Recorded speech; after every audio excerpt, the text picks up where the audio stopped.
Test. Hi, my name's Ben. I have two quick questions. One, did you hear about the event in Australia 2 weeks ago of a literal man flying? 5,000 people saw this man. They were naked, there was no jetpack, no nothing. They literally saw it. They all believed it. And they all the family was like, how are you doing this? And they all stood with each other. They were like, we believe this. And if I were then to ask you, do you think that happened? Has a human ever flown before? What would you say? I would say I've never seen a man fly, but I do believe in the possibility of miracles, because a miracle is simply the introduction of the supernatural into the natural world. If you and I are standing under an apple tree, 100 times out of 100, when the apple detaches from the branch, it does what? It hits the ground. It's the law of gravity. But if you and I are standing underneath that apple tree, and an apple detaches from the branch, and as it's falling, I reach out my hand and catch the apple, it will not hit the ground. So a miracle is not a denial of the natural laws.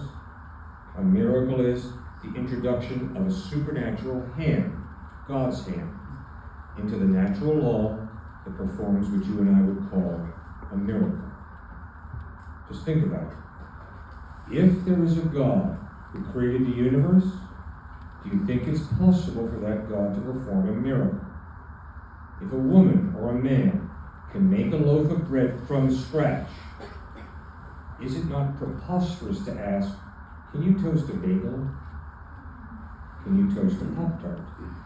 Well, of course they can toast a bagel or a Pop-Tart. They made a loaf of bread from scratch. If there's a God who created the universe, a miracle is not irrational. A miracle is a statement. The hand of God has intervened in the natural law and performed what you and I would call a miracle. Does that make sense? Yeah. I guess I just was, that's one way to see the world. I guess I just like, if I'm someone that I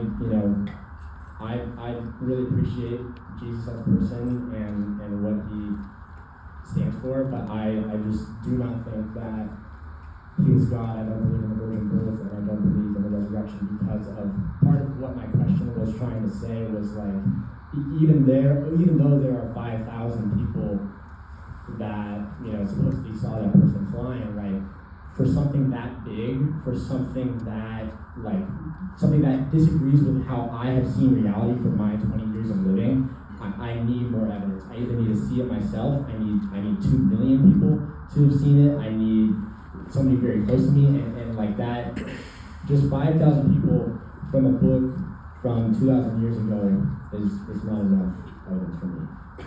I can promise you it's not enough for me to have you say there was a man in Australia who flew and 5,000 people saw him. In light of how many iPhones were around, I'm sure we would have some pictures of him, wouldn't we? I'm sure I would have heard it on the news. I might have heard this thing you're referring to, but I can promise you it's not been presented as a credible example to me so far. Now, if I see new evidence that it does point to its credibility, I'll be open to it. I'm open to anything. But unless I see evidence, I can't believe that.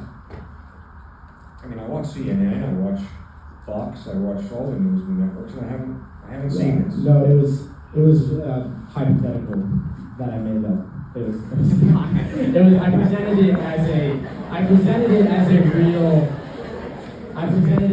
real circumstance, though. All right, I can give you a nice answer right now, and I can give you a mean answer. I presented it as a we real better not go the circumstance. mean route, Cliffe, so thank you so much for raising this. Okay. Thank you, sir.